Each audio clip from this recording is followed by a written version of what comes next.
Have you ever thought about God? The way we perceive the concept of a higher power? It's fascinating to note how God tends to appear to each of us based on our unique perceptions and roles. Some see a guide, others a friend, a judge, a creator, a destroyer, or even a healer.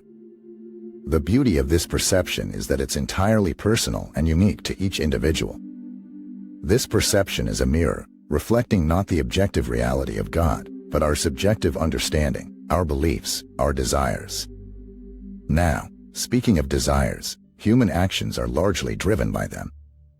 You might wonder, why? It's because, as humans, we are constantly in a state of wanting, yearning for more, aspiring for something greater. This could be anything: health, prosperity, peace, fame, harmony. And do you know what's interesting about these desires? They are not just states we aspire to reach. They are states of consciousness that can be realized through belief. Imagine this: you are in a room and all the doors are locked. You wish to escape, but you believe that all the doors are locked. So, you stay.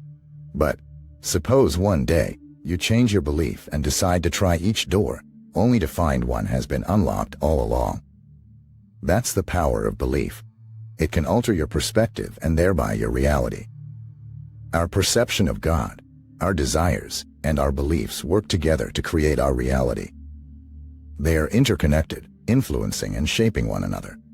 If we believe in a benevolent universe, we will perceive every event in our life, every change, every loss, and every gain as a step towards something better. If we believe in an indifferent universe, we may perceive the same events as random occurrences, devoid of any greater purpose or meaning. Our desires, on the other hand, act as a compass pointing us towards our true north, our higher purpose. The direction we take and the choices we make, the actions we perform, are driven by our deepest desires, consciously or unconsciously. These desires are like seeds, planted in the fertile soil of our consciousness. With belief acting as the nurturing water, they can grow, evolve, and eventually manifest as our reality. Consider health, for example. When we harbor the desire for health and truly believe that we can achieve it, we are likely to make choices and decisions that promote our health, eating nutritious food, engaging in regular exercise, maintaining a positive mental state. And, as we continue to nurture this desire with our belief, it eventually materializes in our life. We become healthy, not just physically but mentally and emotionally as well. Similarly, when we desire peace and believe that we can achieve it, we are likely to adopt attitudes and behaviors that promote peace. We become more patient, understanding, forgiving, and compassionate. We start avoiding conflicts and confrontations, seeking resolutions instead. And, in time, we find ourselves living in a state of tranquility and serenity. Peace becomes our reality. So, you see, our beliefs and desires have a powerful influence on our reality. If we desire something and truly believe that we can achieve it, that it is within our reach, we inevitably attract it into our life. That's the power of our consciousness, our perception. It has the ability to shape our reality. But, remember, it works both ways. If we harbor negative beliefs or desires, they too can manifest as our reality. Therefore, it is essential that we become conscious and mindful of our beliefs and desires. We need to question them, explore them, understand them, and, if necessary, change them. Because, ultimately, it is these beliefs and desires that define our perception of God, our understanding of life, and our realization of reality. Let's delve deeper into the transformative power of belief. Consider the symbol of the cross. For centuries, it has been a beacon of hope, faith, and resilience, offering solace and inspiration to countless people across the world. But, beyond religious symbolism, the cross can also be seen as a metaphor for human consciousness and transformation. The horizontal bar represents our earthly existence, our current state of being, while the vertical bar symbolizes our spiritual aspiration, our desire to transcend beyond our current state. Now, when these two intersect, it signifies a state of conflict, a clash between what is and what can be. It signifies suffering caused by our beliefs, our perceptions. But it is through this suffering that we become aware of the need for transformation, for change. This is what it means to take up one's cross, to elevate one's consciousness. Now, you might think that time would eventually bring about this change, this transformation. But does it really? Does time change who we are, our level of being? Consider this: you meet a person after 10 years. They might look different, act different, even think different, but beneath it all, are they really a different person? Or are they just the same person, in a different time, in a different place, with different experiences? Time does not change a person's level of being. Transformation occurs through a change in thinking. The person you want to be, the healthier, happier, more successful you, is not somewhere in the distant future. It's not something that you become with time, but rather, it's something that you become through your reactions to life's events. Your reactions are a reflection of your beliefs, your perceptions, and your desires. They reveal who you are and who you can be. Every reaction is a choice, an opportunity to grow, to evolve, to transform. When faced with a challenge, you can choose to react with frustration, anger, or despair, or you can choose to react with patience, understanding, and hope. When confronted with failure, you can choose to react with self-pity, blame, or denial, or you can choose to react with self-reflection, acceptance, and determination. The key here is awareness, consciousness. You need to be conscious of your reactions, aware of the choices you are making. You need to understand that every reaction is a decision, a commitment to a certain level of being. And it is through these decisions, these commitments, that you become the person you want to be. If you react to life's events with courage, compassion, and optimism, you become a person of courage, compassion, and optimism. If you react with fear, resentment, and pessimism, you become a person of fear, resentment, and pessimism. Your reactions shape your character, your identity, your reality. So, the person you want to be is not somewhere in the distant future, but rather, it's immediately forthcoming based on your reactions to life's events. It's a living, breathing reality that exists within you, waiting to be realized, waiting to be lived. Embrace this reality, this potential within you. Be conscious of your reactions, your choices. Let them reflect your highest aspirations, your deepest desires. And, as you do so, you will find yourself transforming, evolving, becoming the person you want to be, not in some distant future, but here, now, in this very moment. As we delve deeper into understanding the power of our reactions, it becomes clear that transformation is not an external process that happens to us. On the contrary, it is a deeply personal, internal journey. Working on the self is about going inward, examining our reactions to life's events, and recognizing the patterns of our thoughts. We often react unconsciously to situations, driven by old patterns and beliefs. But we must learn to pause, to reflect, and to question our reactions. Why did we respond in a certain way? What beliefs or perceptions were behind that response? How did that response shape our experience of the situation?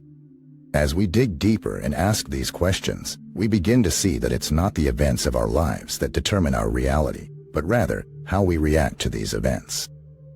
When we consciously choose our reactions, we step into a new level of being. We free ourselves from the unsightly patterns of thought that have held us captive and step into the light of a higher consciousness. We realize that we are not victims of our circumstances, but rather, creators of our reality. We start to see that we have a choice in every situation. We can choose to react out of fear and insecurity, or we can choose to respond from a place of love and understanding. This realization is a significant step in our transformation journey. But understanding alone is not enough. We need to immerse ourselves in these new patterns of thinking, embedding them deep into our consciousness. We need to live, breathe, and embody these new beliefs, allowing them to permeate every aspect of our lives. Just like a sculptor chisels away at a block of stone to reveal the masterpiece within, we too must chisel away the layers of false beliefs and negative thought patterns that mask our true self. This chiseling is a continuous process, requiring patience, effort, and persistence. But, as we chip away, we begin to see glimpses of our true potential, our true self. And this, in itself, is a powerful motivator to continue the work. Part of this work involves turning against the psychological tendencies that underlie our behaviors and moods. We must confront these tendencies, challenge them, and ultimately, let them go. This is not easy, as these tendencies often feel familiar and safe. But they also keep us stuck, preventing us from reaching a higher level of consciousness. Turning against these tendencies is like swimming against the current. It requires strength, courage, and determination. But it is the only way to break free. The current might be strong, but our desire for transformation is stronger.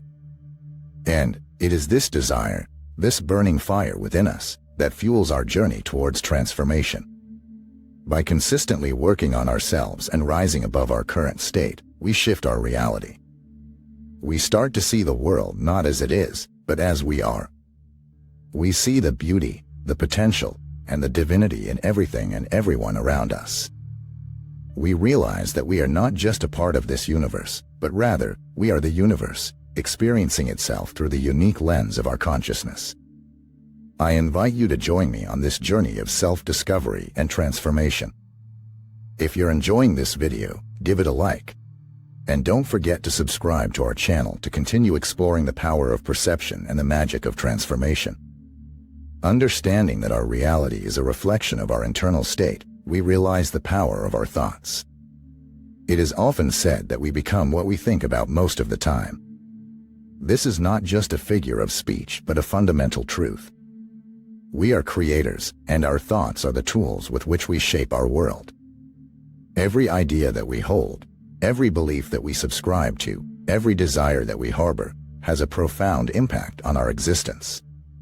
Our thoughts are like seeds. When we plant a seed in the ground, it might seem insignificant at first. But, given the right conditions, it can grow into a mighty tree. Similarly, our thoughts might seem inconsequential. Yet, when nurtured with intention and focus, they can manifest into tangible reality. In essence, we experience the fulfillment of our desires when we become our desires. When we align our thoughts, feelings, and actions with our goals, we set into motion the universal law of attraction. Like attracts like. Hence, when we resonate with the energy of our desires, we inevitably draw them into our experience. This does not mean that we simply wish for something and it appears. It is not about expecting the universe to deliver our desires on a silver platter. Instead, it is about becoming the kind of person who can attract and handle the fulfillment of these desires. It is about growing, evolving, and cultivating the necessary mindset and skills. Our external world is a mirror of our beliefs and desires. It reflects back to us what we hold within. If we see chaos, lack, or strife in our external world, we need to look inward and question what aspects of our thinking are being reflected. This is a powerful tool for self-awareness and transformation because it puts the power back in our hands. If we can change our thoughts, we can change our reality. The art of living, therefore, is not just about surviving or getting by. It is about continuous evolution. It is about aligning our inner self with our true intentions and desires. It's about learning, growing, transforming, and realizing our full potential. It is about blossoming into the most authentic, powerful, and fulfilled version of ourselves. Fulfillment is not something that we need to seek externally.